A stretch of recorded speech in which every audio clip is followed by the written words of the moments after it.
Ladies and gentlemen, thank you very much for your patience. Now we would like to start FY2025 third quarter financial result presentation. I am from Corporate Communication. My name is Asakura. I will be facilitating today's session.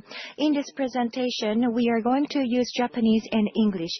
We have simultaneous interpretation service available. Please click on the interpretation icon at the bottom of the screen and please select the language of your choice. If you choose original audio, you should be able to hear original audio. And then on the Zoom screen, on the live streaming, we are going to put up Japanese presentation material. We have uploaded Japanese and English presentation material in IR library on our corporate website. Whenever necessary, please feel free to download the material. Today's presenters are Mr. Ogawa, Senior Executive Officer, CFO, Mr. Abe, Head of R&D Division, and Mr. Ken Keller, Head of Global Oncology Business. Now, Ogawa and Abe are going to take you through the financial result for the third quarter FY2025, and then we are going to open the floor for the Q&A. Today's session will be recorded. I would like to ask for your cooperation. Now, Ogawa-san, please.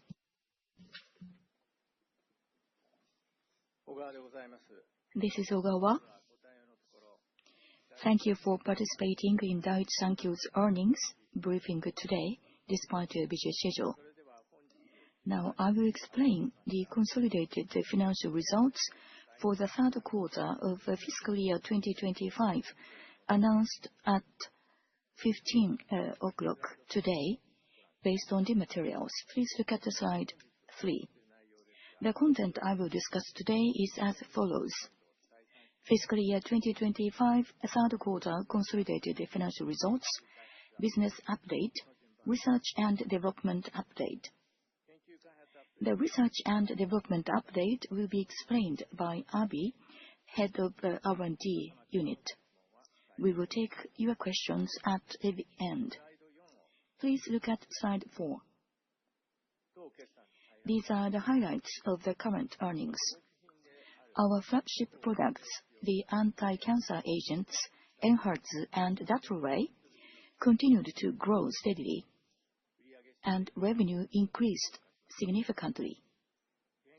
The cost of sales ratio improved compared to the second quarter, and core operating profit increased by 8.8% year-on-year. No additional major temporary expenses were incurred in the third quarter. There are no changes to the Fiscal Year 2025 consolidated earnings forecast from the October announcement. Please note that as reference information, the latest sales forecasts for each product are listed in the supplementary earnings materials. Although there are some movements in individual products, there is no change in total revenue from the October announcement. Please look at slide 5. This slide shows an overview of the Fiscal Year 2025 third quarter consolidated financial results. The revenue was 1,533.5 billion yen, an increase of 165.9 billion yen, or 12.1% year-on-year. Cost of sales increased by 13.8 billion yen year-on-year. SG&A expenses increased by 93.7 billion yen, and R&D expenses increased by 38.1 billion yen. As a result, core operating profit was 249.2 billion yen, an increase of 20.2 billion yen, or 8.8% year-on-year. Operating profit, including temporary income and expenses, was 233.8 billion yen, a decrease of 14.5 billion yen, or 5.9% year-on-year, and profit attributable to owners of the company was 217.4 billion yen, an increase of 8.8 billion yen, or 4.2% year-on-year. Regarding actual exchange rates, the dollar was 148.75 yen, a yen appreciation of 3.81 yen compared to the same period last year, and the euro was 171.84 yen, a yen depreciation of 7.02 yen compared to the same period last year. Please look at slide 6. From here, I will explain the factors for increases and decreases compared to the same period last year. Revenue increased by 165.9 billion yen year-on-year, and I will explain the breakdown by business unit. First, for the Japan business unit and others. Sales of Datroway, Belsomra for the treatment of insomnia, and Lixiana, direct oral anticoagulant, and Tarlige, the pain treatment drug, increased. On the other hand, sales of Inavir, influenza treatment drug, decreased, and unrealized profit on inventory of Daiichi Sankyo Espha was recorded as realized profit in the previous period, resulting in a revenue increase of 10.7 billion yen.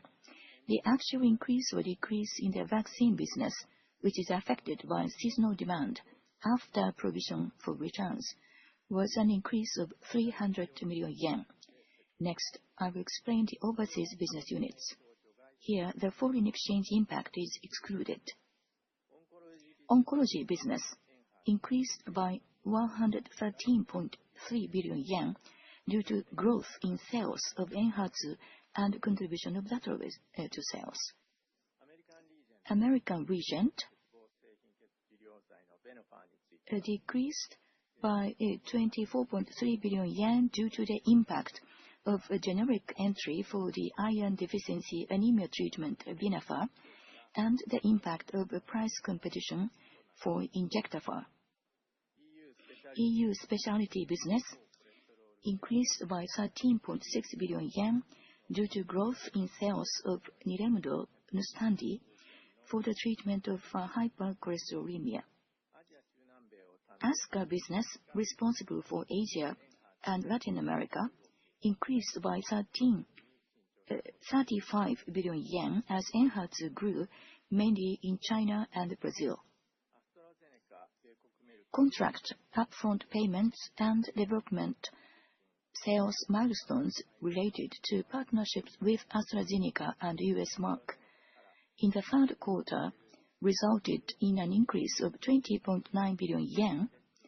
We received development milestone income from AstraZeneca associated with approval for first-line treatment of HER2-positive breast cancer in the US for DESTINY-Breast09 and received a second upfront payment from US Merck for RDXT, which were recorded as sales revenue.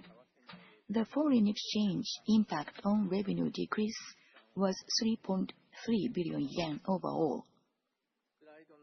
Slide 7 shows the factors for increase and decrease in core operating profit. I will explain the 20.2 billion yen increase by item. As explained earlier, revenue increased by 165.9 billion yen, including a foreign exchange impact decrease of 3.3 billion yen. Next, regarding the cost of sales and expenses.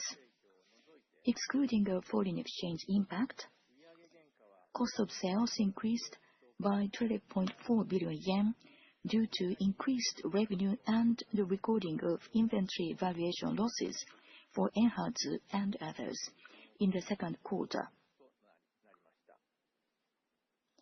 SG&A expenses increased by 100.3 billion yen, mainly due to an increase in profit sharing with AstraZeneca.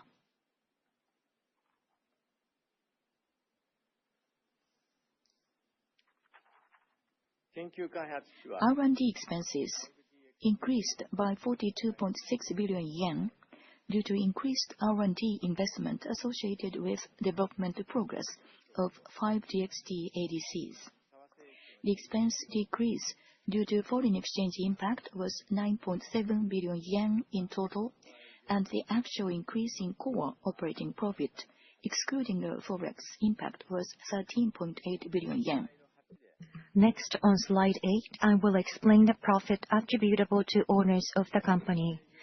As explained earlier, core operating profit increased by 20.2 billion yen, including the impact of Forex. Regarding the temporary revenue and expenses, again, as explained at the second quarter briefing in late October, same period last year included temporary income from the sale of shares in Daiichi Sankyo S.F.A. However, this year, we don't have such impact. Although there were incomes related to litigation with former shareholders of Ranbaxy, overall income decreased. Furthermore, there was a 34.7 billion yen negative impact due to CMO compensation fee associated with the change in the launch timing of HER3-DXd, as well as write-down of inventories of Datroway and HER3-DXd. Financial income and expenses contributed positively to earnings by 9.5 billion yen, mainly due to improved FX gains and losses. Income taxes and so on decreased by 13.9 billion yen, reflecting lower pre-tax income and a lower effective tax rate compared to the same period last year. As a result, profit attributable to owners of the company increased by 8.8 billion yen year-on-year to 217.4 billion yen. Next is business update. Please turn to slide 10. This slide shows the sales performance of ENHERTU. Global product sales for the third quarter of FY2025 increased by 102.4 billion yen year-on-year to 506.8 billion yen. New patient share remains number one in all major countries and regions for existing indications such as breast cancer, gastric cancer, and lung cancer. Regarding the new indications, we've started promotion for first-line treatment of HER2-positive breast cancer in the U.S. last December, driving growth in new patient share. In China, we've initiated promotion for hormone-positive HER2-low or ultra-low chemo-naive breast cancer patients in December, followed by promotion for second-line treatment of HER2-positive gastric cancer in January. The NCCN guideline has seen new additions and updates for multiple cancer types. First, ENHERTU has been newly added as a Category 1 recommendation for adjuvant therapy in HER2-positive breast cancer with high recurrence risk. For HER2-positive metastatic breast cancer, HER2 monotherapy was already recommended as first-line therapy based on data from the DESTINY-Breast03 trial, a second-line trial which demonstrated extremely high efficacy.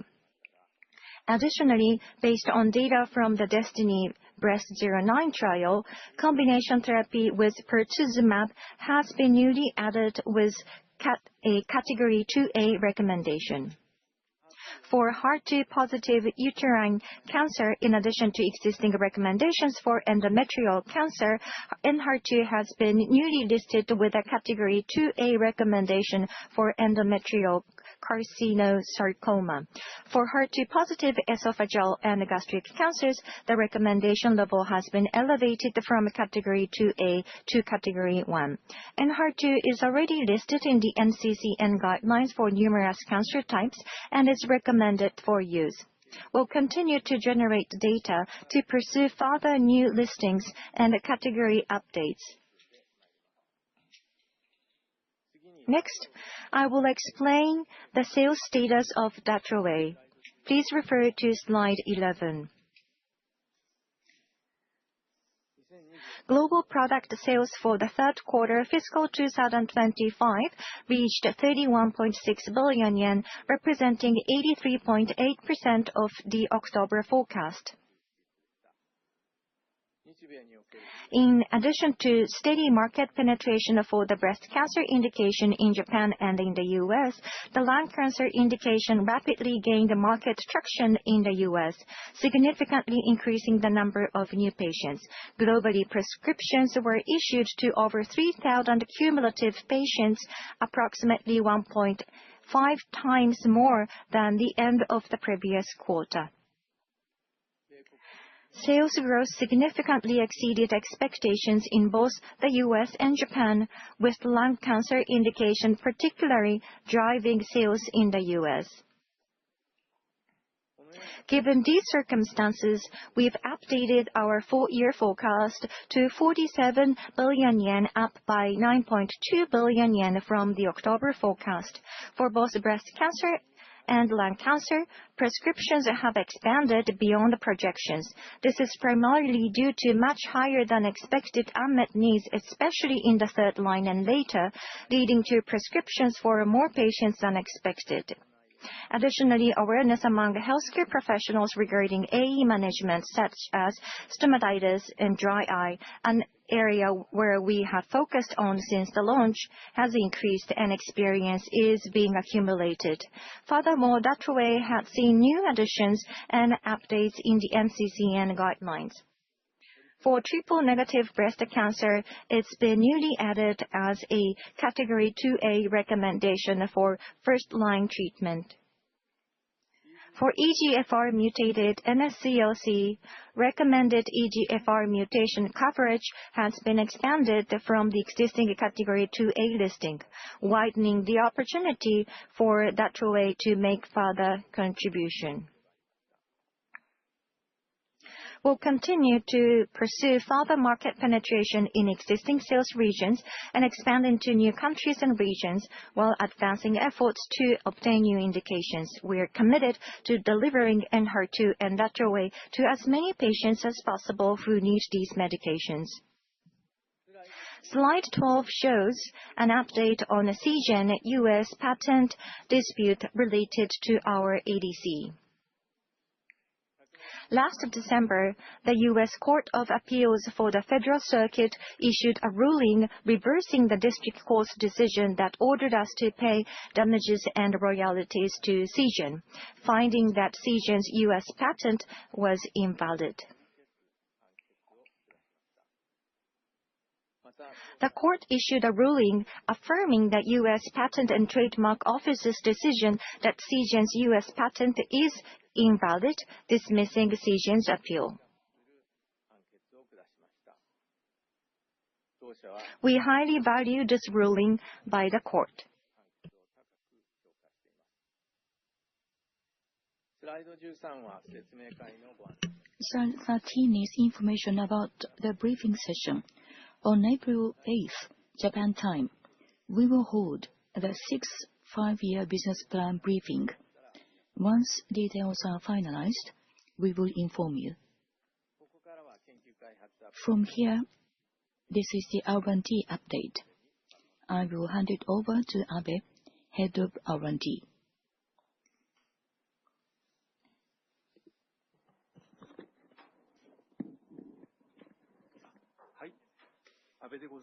Thank you. This is Abe. I will talk about the R&D update. First, I will explain about 5DXd ADCs. Next slide, please. In December last year, ENHERTU, in combination therapy with pertuzumab, obtained approval for the first-line treatment of the patients with HER2-positive, unresectable, or metastatic breast cancer in the U.S.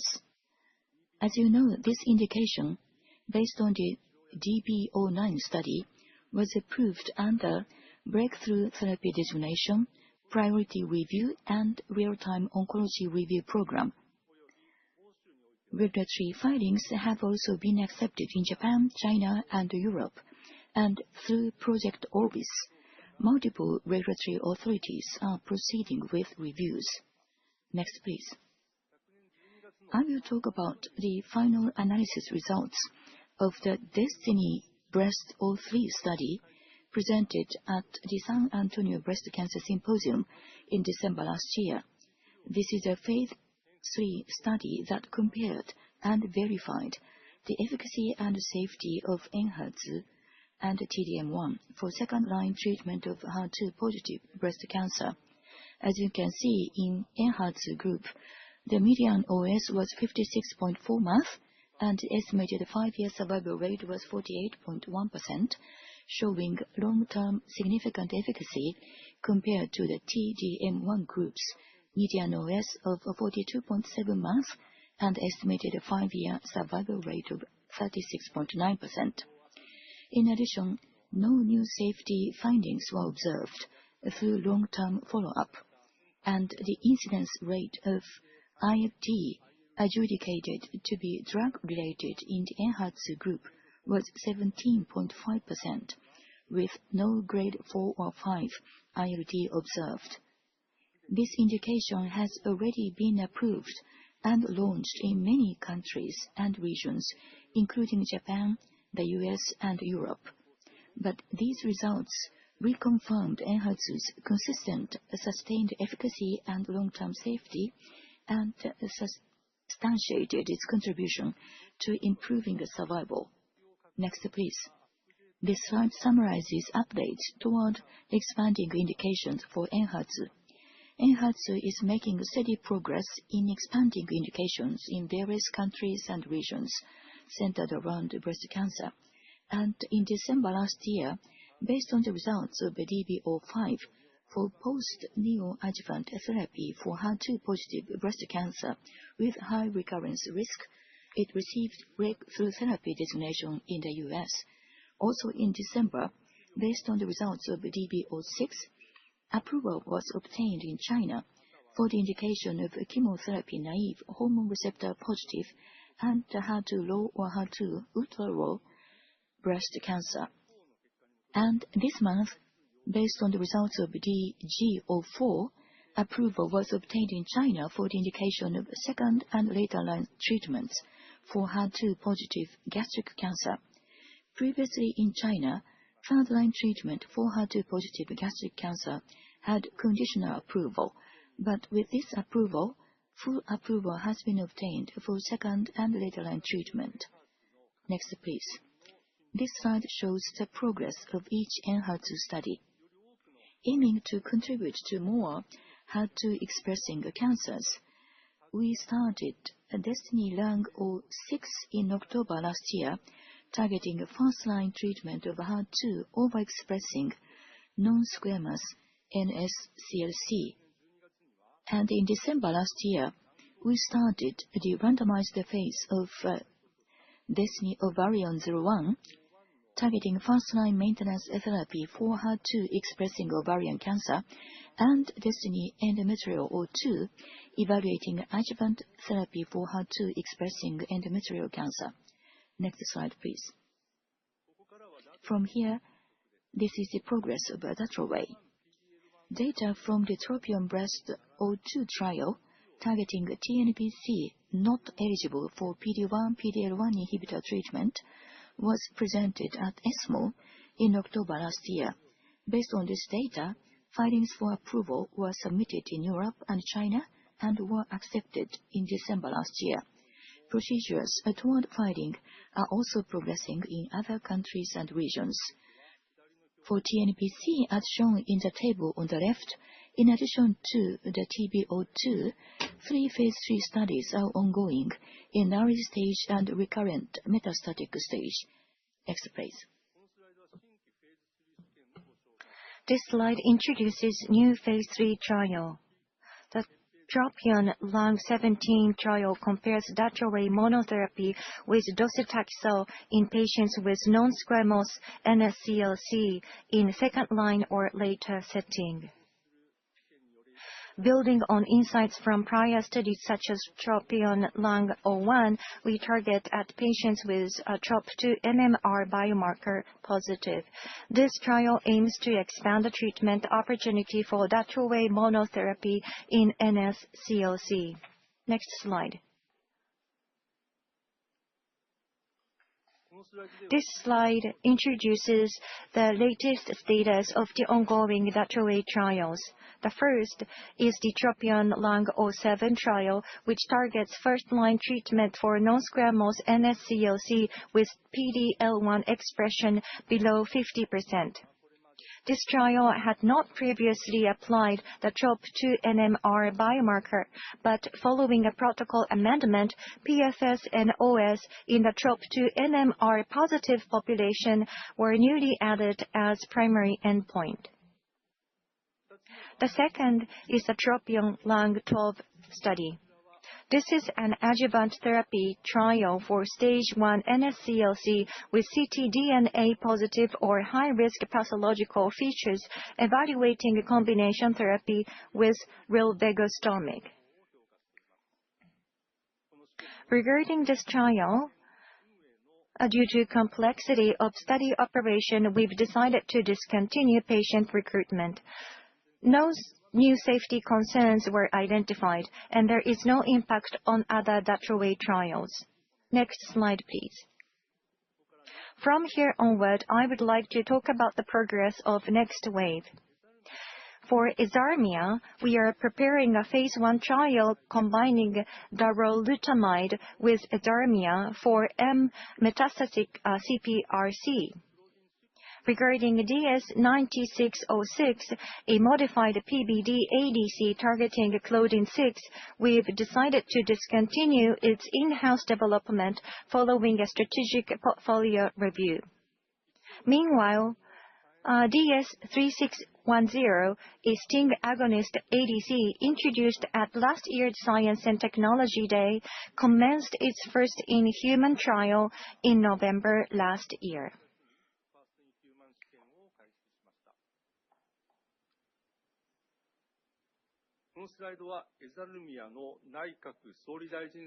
This slide shows that EZARMIA received Prime Minister's Award. EZARMIA was approved in Japan in 2022 for the treatment of relapsed refractory adult T-cell leukemia lymphoma, and in 2024 for relapsed or refractory peripheral T-cell lymphoma. Japan was the first in the world to obtain approval. This time in recognition of healthcare contribution through establishing a new cancer therapy targeting EZH1/2 epigenetic regulation, we've received the Prime Minister's Award at the ACE Japan Medical Research and Development Awards, following ENHERTU's award at the 6th ceremony. We are extremely pleased that a drug independently developed by Daiichi Sankyo is contributing to patients' treatment and that its achievement has been recognized by the society. Finally, news flow from now onward. Regarding upcoming regulatory decisions, we anticipate a review result for DESTINY-Breast11 trial from the US FDA in the first half of next fiscal year. As for the upcoming key data readouts, for the DESTINY-Lung04 trial of ENHERTU for the first-line therapy of HER2-mutated NSCLC, data is expected in the first half of next fiscal year. For the TROPION-Lung07 and Lung08 trials of DATROWAY for first line of NSCLC, data is expected in the second half of next fiscal year. Furthermore, ADVANCER trial data is now expected in the second half of calendar year 2026. Additionally, data from TROPION-Lung15 trial, which targets EGFR-mutated NSCLC after osimertinib, is still expected in the next fiscal year as previously planned. Slide 29 and onward are appendix. Please take a look at those slides later. That's all from myself.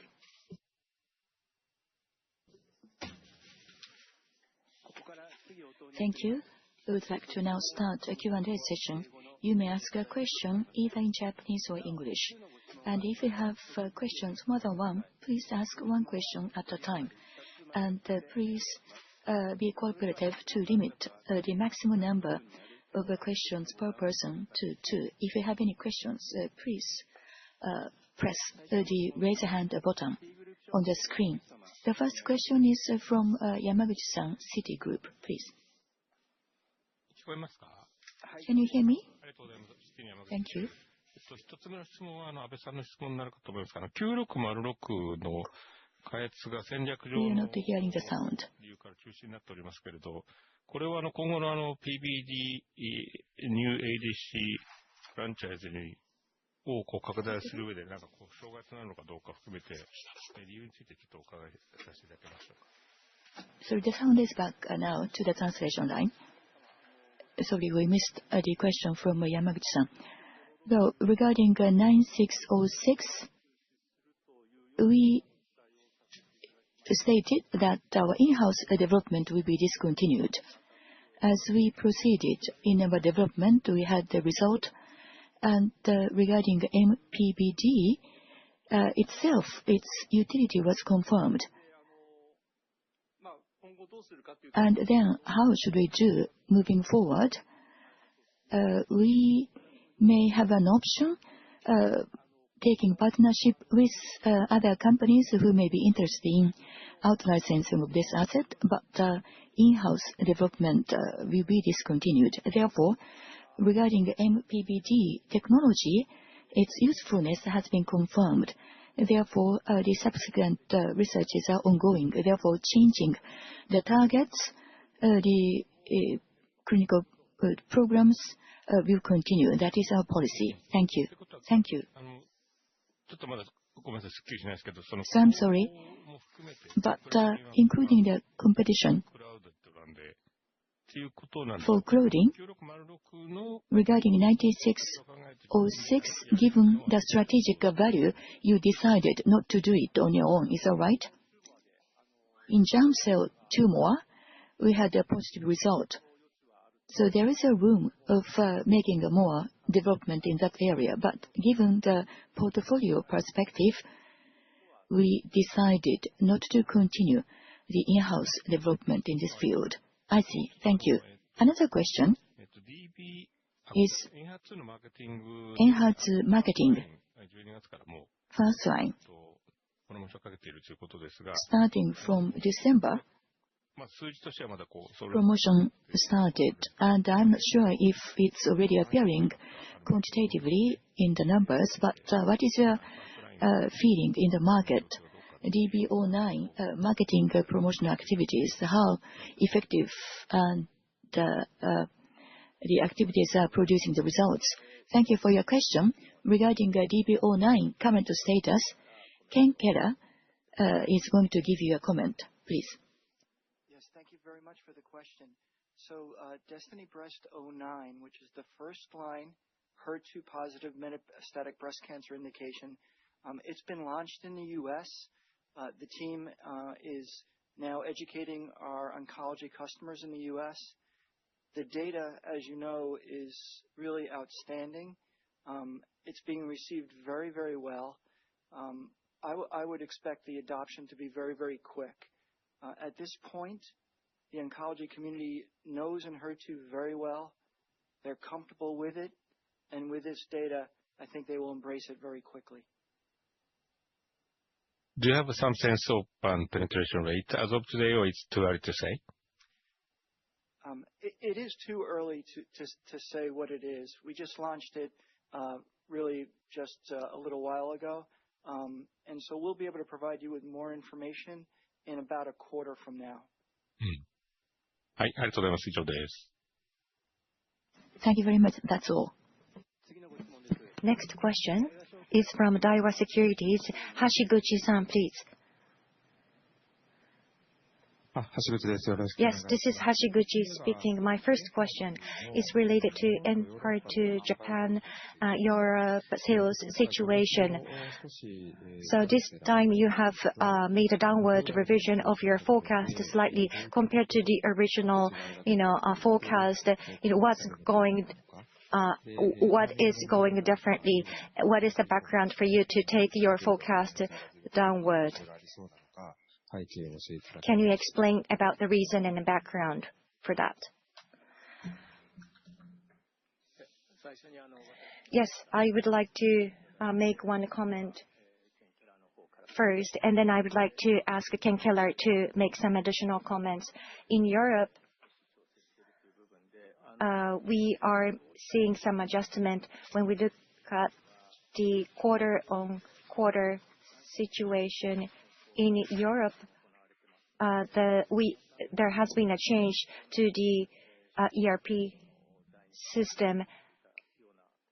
As a result, we had to do some shipment in the second quarter, and that was affecting the quarterly sales. But I would like to ask Ken Keller to comment on the situation in Europe and sales from a full-year sales perspective. Thank you very much. When we look at Enhertu in Europe, we're in a situation where all of the countries have launched the HER2-positive second-line metastatic breast cancer indication. And the market share, the penetration, has already achieved a very, very high level. And so we see continued growth in that setting. But now, as we look forward, we're going to see substantial growth in Europe as the different countries obtain access for the HER2-low indication. We've got the HER2-low indication in most countries in Europe, but now we're working through the typical reimbursement approval. As these occur, you'll see an acceleration of growth in Europe.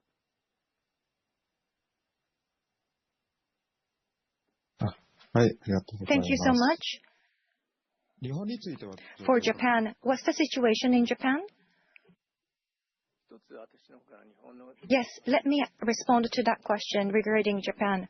Last year in April, we had seen some impact. NHI drug price revision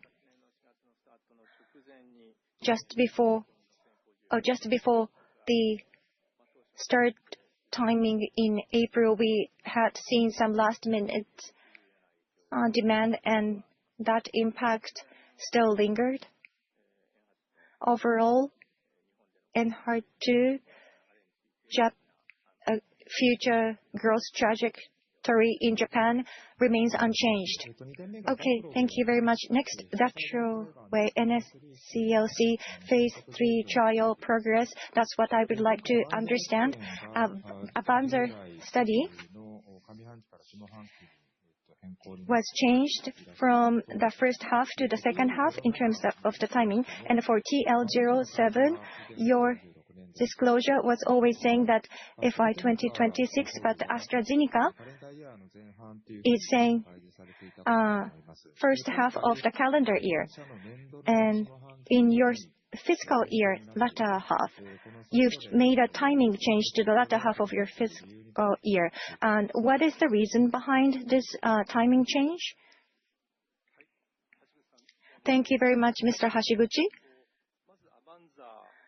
First, regarding AVANZAR, enrollment has been complete, and with the incidence of event, we understand that there has been change made, and that's all we know. And for TL07-8, we've disclosed second half of this fiscal year, so it's still being in line with our initial plan. Thank you. Regarding 07, primary endpoint was added this time, and so when you get the overall primary endpoint data, I guess you're going to make a disclosure. Is that the case? Or if you can collect the data on the already set endpoint, are you going to disclose those endpoints first, or like all of them all together? Thank you very much for your question. Regarding 07, NMR biomarker has been added to primary endpoint, as we have explained, and next year, second half, PFS data is expected to be disclosed. So whenever we have event, we are going to make a disclosure. And as we have experienced at Avanzer, when event becomes long or takes longer, then the timing of the disclosure may come later. But when that happens, we are going to communicate to you. This time's protocol amendment, with regard to that, we've had a lot of sufficient discussion. And what's more important here is that we are going to get the positive study results. So we do our best and we continue this study. Thank you very much. That's all from me. Next question is Seki-san from UBS, please. This is Seki, UBS. Thank you for your presentations. My first question is about the follow-up question of TN07. There are 4 primary endpoints now, is that right? And then what is the hierarchy of the statistical analysis, and how should we consider the alpha? And the TL08 and 10, don't you have to change their primary endpoints? Thank you for your questions. Whether or not in total there are 4 endpoints in ITT and in MR positive population, PFS and OS will be evaluated as primary endpoints. And as a result, how we will be leading to defining, we will consider risks and benefits, taking a look at the study results and make a strategy for filing. Therefore, at this point in time, which is going to be included or not, I may have to expect that anything is not yet definite. Therefore, I'd like to reserve my comment this time. But based upon data, we will proceed our filing. What about 08 and 07? Regarding TL08, we are also having discussion, and we are currently considering to include NMR as of today. And if we decide and added this change, then we will also let you know. Concerning TL10, we don't have any idea at the moment to make such an aggressive change. Thank you. Second question is the inventory write-down on the balance sheet. I think it was towards the end of the year, and it increased remarkably. What are the items contributed to that increase? And like the past case, don't we have to worry about any potential write-off of inventories? Thank you for your question. At this point in time, there is no potential impairment we anticipate. So that's one point. And for Enhertu and Datroway, overall, they are accelerating the growth globally. And especially the stock takings are accumulating in the US for the purpose of growth, and that is affecting most. That's all. Thank you. Thank you very much. Next question is from BofA Securities. Mamegano-san, please.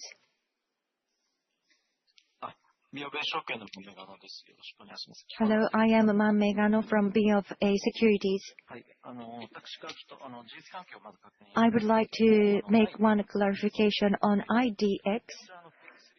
Phase 3 trial received a clinical hold, but I heard that this clinical study was recommenced. Is that the case? And for this, I think it was a trial to support the filing. And can you tell me whether you've submitted the filing already or not? Yes. Thank you very much for your question, and sorry that we've concerned you. IDXD, we've received the partial clinical hold, and it's been lifted already. However, I would like to explain the current situation. ED8 LANG-02 study shows ILD serious.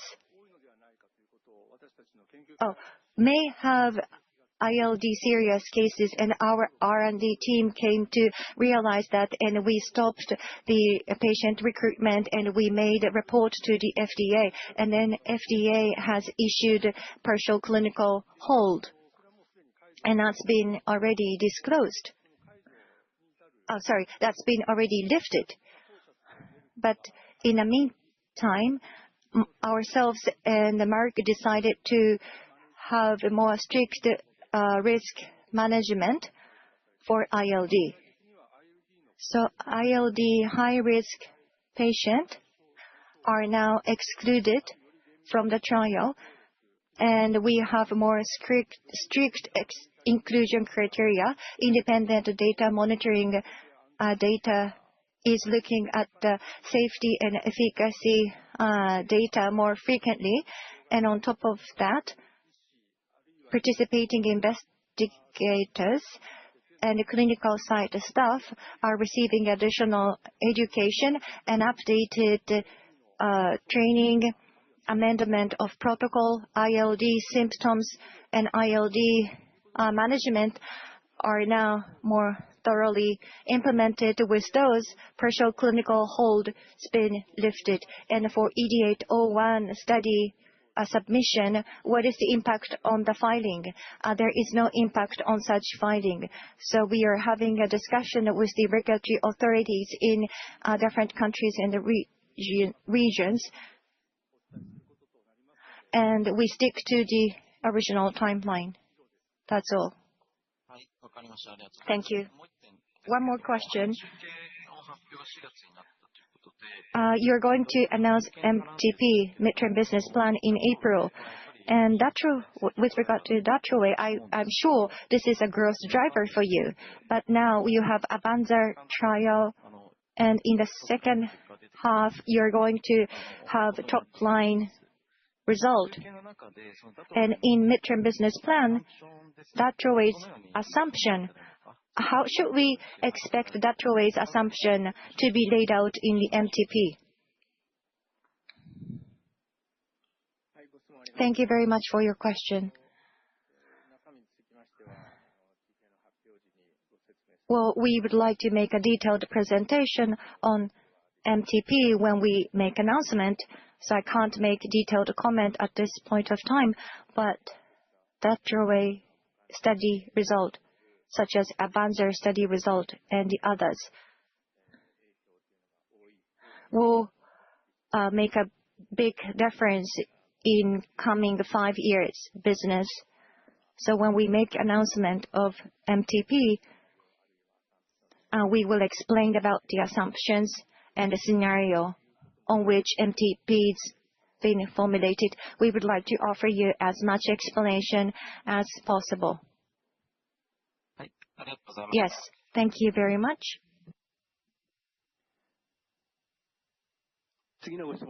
Next question is Ueda-san, Goldman Sachs Securities, please.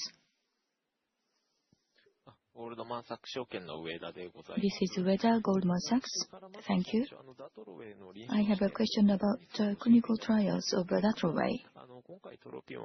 This time, TROPION-Lung07 QCS biomarkers were used. As a result, enrollment increased in terms of number of patients, and did it affect to the data announcement timing, or do you think that you still need to review all those? And also, for 08 study, a biomarker usage, is now under review, and if you decide to use it, then should we anticipate that the timing of announcement will be changing? Thank you for your question. Regarding the timing, this time, the enrolled patients' numbers have been increased, and already we completed enrollment. Therefore, there is no delay anticipated. It's already complete. But as we experienced with Avanza, if any events happen and causing any delay, we will let you know.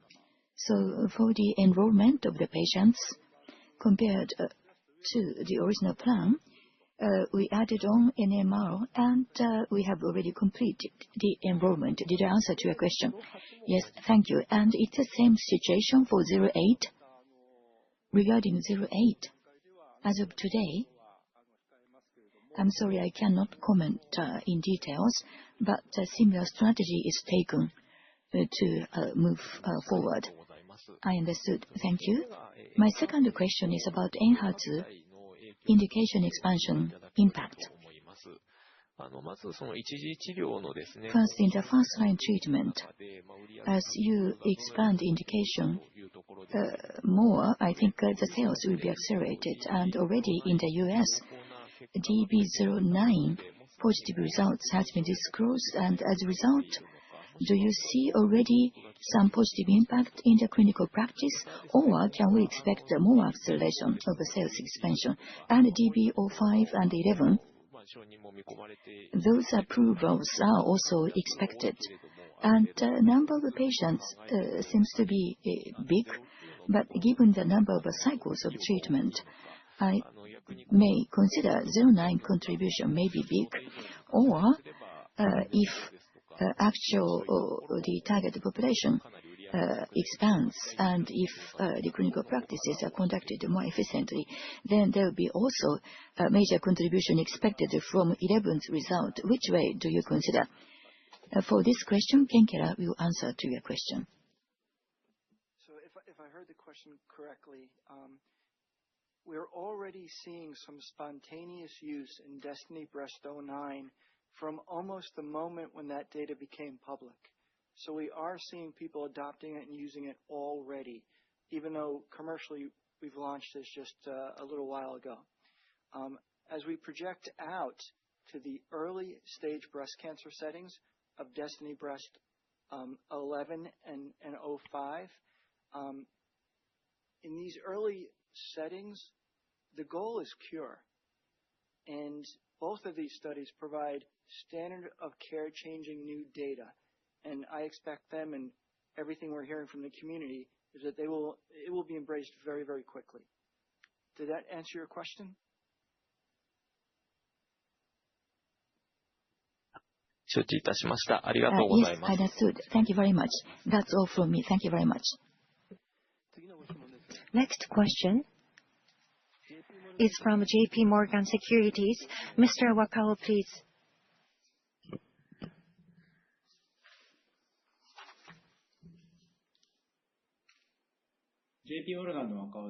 Hello, this is Wakao from JP Morgan. My first question is as follows. This time you didn't have a temporary expense. But wasn't there any special factor? And then for the CMO compensation fee, I thought that there is something which is still under negotiation. What's the status right now?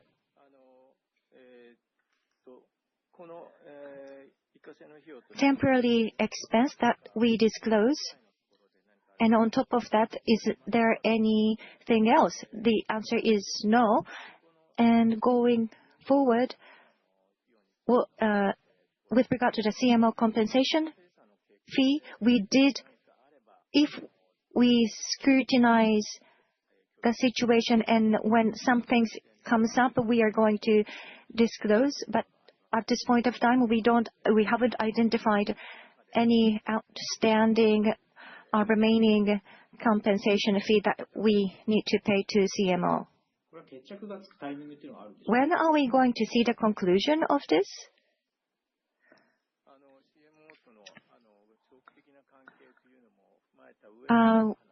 We are having an ongoing discussion with CMO, and we cannot determine when is the expected timing of the conclusion of this negotiation. TL07 and 08, you are now adding NMR marker, biomarker. And can you explain about the background, why you've decided to do so? I understand that you're trying to improve the probability of success.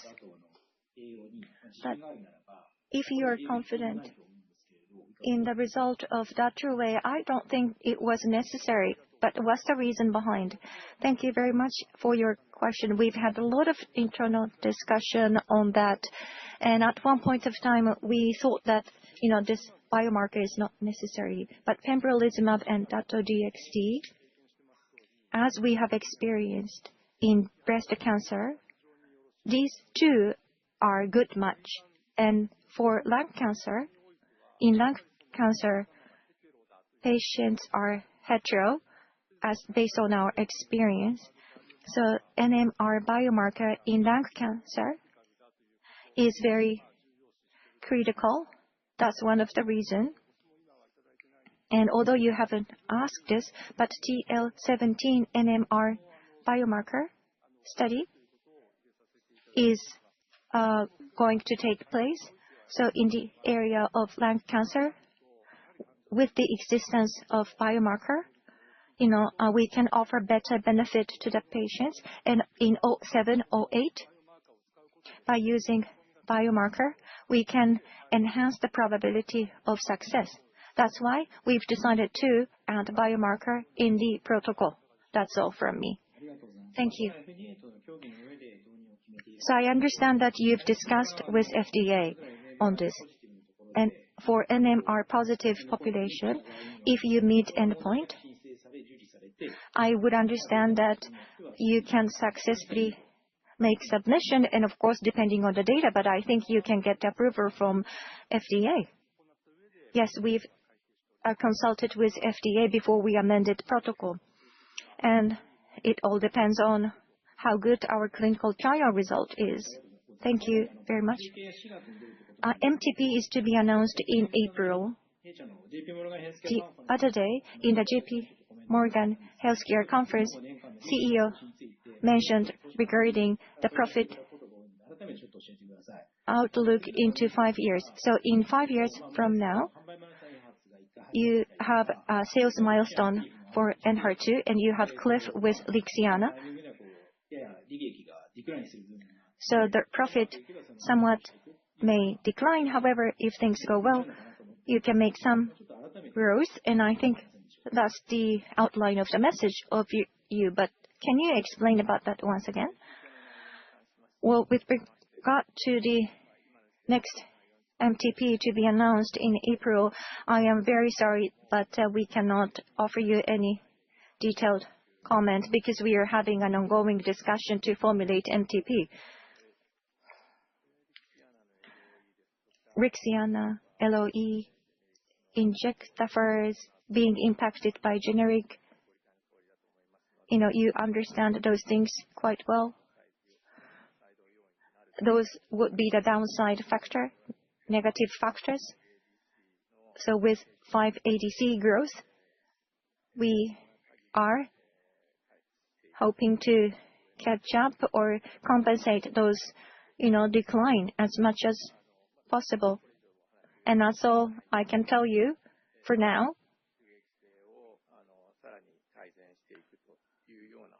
But we are still committed to improve profitability, and that's the baseline for the next MTP.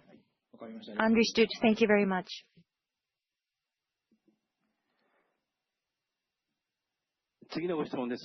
Next question is Muraoka-san, Morgan Stanley MUFG Securities, please.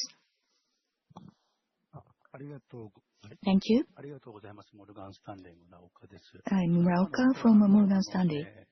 I have a follow-up question about Wakao-san's conference-related item. I'd like to understand the wording exactly. Did you say decline or slight decline? And I think it depends on how much inclusion you assumed.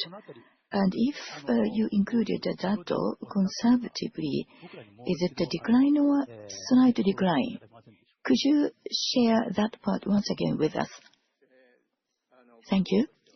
In terms of wording, the word we used is slight decline. And overcoming the factors against the profit, we will be putting ourselves back on track for growth. In that context, this wording was used. But how much? I'm sorry, we cannot talk about it specifically. But at any rate, there'll be some directions, negative direction, putting us downside, but we would like to recover from that as much as possible, and all those measures will be incorporated in our 5-year business plan. So if it is a slight decline, then I think naturally thinking you should be able to achieve the V-shaped recovery after that. Thank you very much. Another question is smuggling point. Are you going to make acquisition by the time of next 5-year business plan? And how many deals at what scale? Well, excuse me, what you're asking about is to acquire external assets? Yes, thank you. At this point in time, we don't have anything that we can talk about. But again, in our 5-year business plan, we look at our pipeline, especially in early stage pipelines, if there are anything which we can expect working as a complementary, we would like to pursue toward the growth during the 5-year business plan and beyond. We would like to explore externally any good candidates of assets. So that strategy is unchanged. And before the announcement of April, the announcement of the 5-year business plan, nothing is now moving at the moment in this regard. Thank you very much. And just one more point. Well, actually, your stock price went down much, but it came back quite quickly. Did you conduct a buyback, share buyback? It was a sharp decline and recovery. So I think probably in the next week, you will disclose whether you conducted the share buyback or not. But could you comment regarding a share buyback, as we have been talking about it? We will take into the stock price and others, and we make comprehensive review and make a decision. And so far, on a monthly basis, we have the timely disclosure in the first operating day. And on that timing, we will continue disclosing the information. Thank you very much. I wish you also pay attention to your company stock price. Thank you. Next question is from Bernstein, Sogi-san.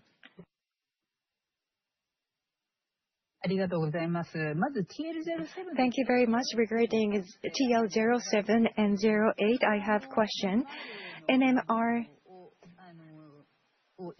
biomarker is now added in the primary endpoint, and I think this is a good news. Regarding this, I have two questions.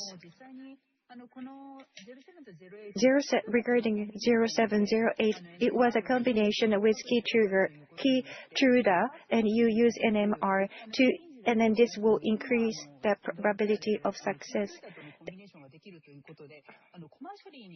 And I think it will have a big commercial impact because you can combine with standard of care Keytruda 0708.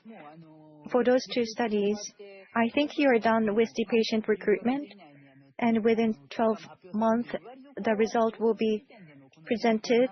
So you have come to this end. Now you are making amendment. But you've got the kind of like a consensus from the FDA. Does that mean that FDA understands the significance of NMR as a biomarker? Thank you very much. In terms of the marketability, I would like to ask Ken Keller to make some comment, and I would like to respond to your second part of your question, how FDA sees the significance of NMR. Well, this relates to the discussion of contents of FDA, so I can't make any comment. But by including biomarker, our intention is to improve the probability of success of this trial. That was the main intention, and please allow me to repeat that point once again.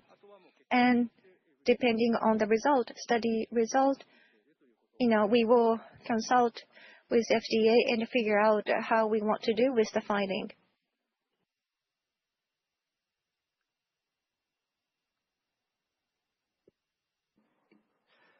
And the question in terms of adding in and working with the standard of care, you are absolutely correct. Keytruda is clearly the market leader, and we've got a number of first-line non-small cell lung cancer studies with Keytruda. And also, to remind you, we've got the AVANZAR study with Imfinzi, which is AstraZeneca's IO drug. So we feel that whatever the preference is of that specific oncologist, we're adding Datroway in a way that is very convenient, and it should lead to very quick confidence in our drug, adding to whatever they prefer. Thank you so much. Next, regarding MTP, regarding a healthcare conference hosted by JP Morgan. I know you're announcing MTP in April, so you can't talk much about it now, but slight decline, as you say, with regard to profit, it's not margin. Are you talking about absolute amount? Is that correct? Not margin. And also, when the profit declines, the driver behind is, I guess, the aggressive R&D cost assumption. So, in your case, 5ADC has many trials, and you have partners. So, with regard to the R&D cost, I would assume that with AstraZeneca, Merck, you've already, I guess, made alignment on the cost. And I don't think you alone cannot make adjustment or changes by yourself. Correct? With regard to the future R&D spending,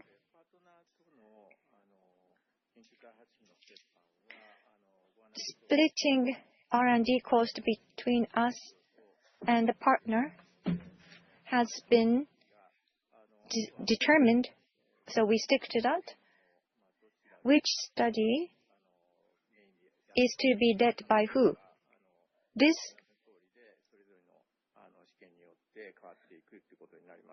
is different in different trial. And when we've made agreement, and then we just stick to the cost split structure we've predetermined with the partner.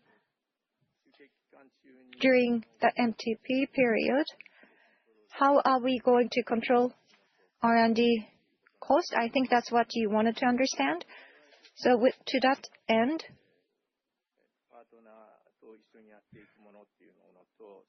we have trials where we work with partners, and we have developments that we take care of all by ourselves. So in coming 5 years, what are going to be which project are we going to prioritize?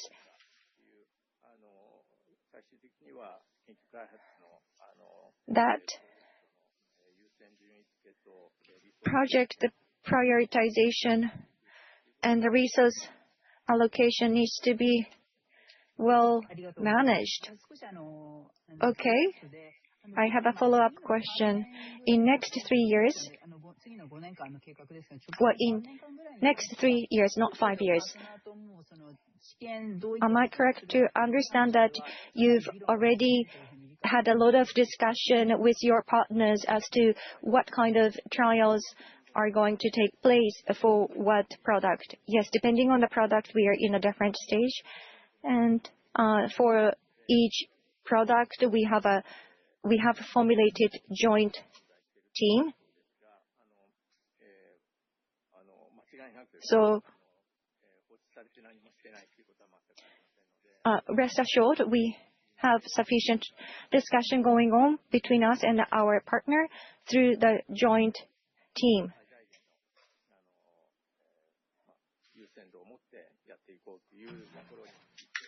And we stick to the priority that we decide on.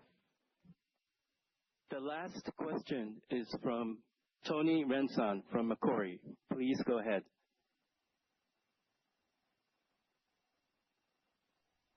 Hi, can you guys hear me? Yes. Okay, thank you for the opportunity to ask the last couple of questions. So I want to go back to your Claudin-6 ADC, the decision to discontinue DS-9606. My question is about the construct of the modified PBD construct. You mentioned its clinical utility has by now been established.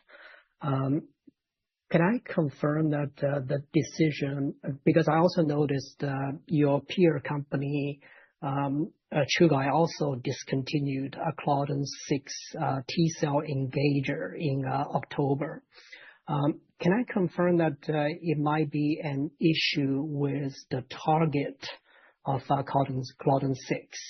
Can you also give us any sense about the toxicity of the modified PDB construct?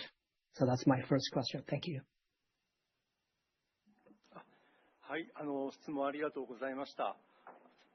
Thank you for your question. Regarding MPBD, in terms of technology, yes, we confirmed that technology utility, as I mentioned earlier. And the reason we selected the Claudin-6, there are several reasons. Therefore, we expected in this asset, but there are things that turned out as it's expected or unexpected. And in terms of science contents, we'll be discussing it in some medical conferences. So allow me not to touch upon those. But in terms of utility in the germ cell tumors, if we can confirm the efficacy, then technology-wise, it should be very good. And for that point, we could confirm. And also, side effect was manageable as well. Therefore, amongst the difficult, challenging technology of PBD, we believe that our technology utility level is high. And talking about the Claudin-6 in germ cell tumors, can it be developed for this particular type of tumor? Well, I think it is possible. Therefore, any companies interested in this may consider development, including in-licensing. But what about the business viabilities or in terms of portfolio? Well, given our business portfolio overall, we decided to discontinue. That is a background reason. Did I answer to your question? Yes, yeah, answered very well. Thank you. I was mostly concerned about toxicity. My second and the last question is about your CapEx plan. So Nikkei Asia reported that you guys were considering spending 300 Japanese yen, that is close to $2 billion on CapEx, right, in 4 different countries, Germany, Japan, US, and China. This obviously feels pretty big in relation to the 800 billion in CapEx you guys already disclosed in the last 5-year plan. Can I confirm that this 300 billion is in addition to, above and beyond the 800 billion already committed?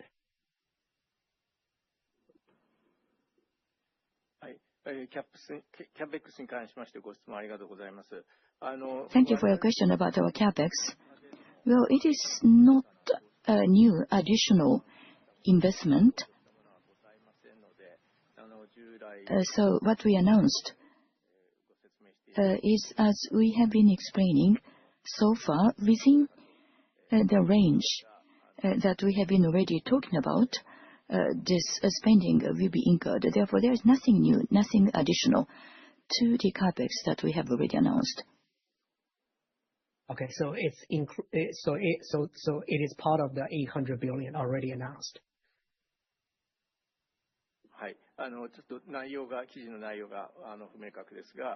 Yes, sorry, I am not familiar with the article's detailed contents, but yes, your understanding is correct.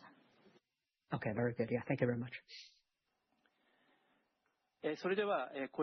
Thank you very much.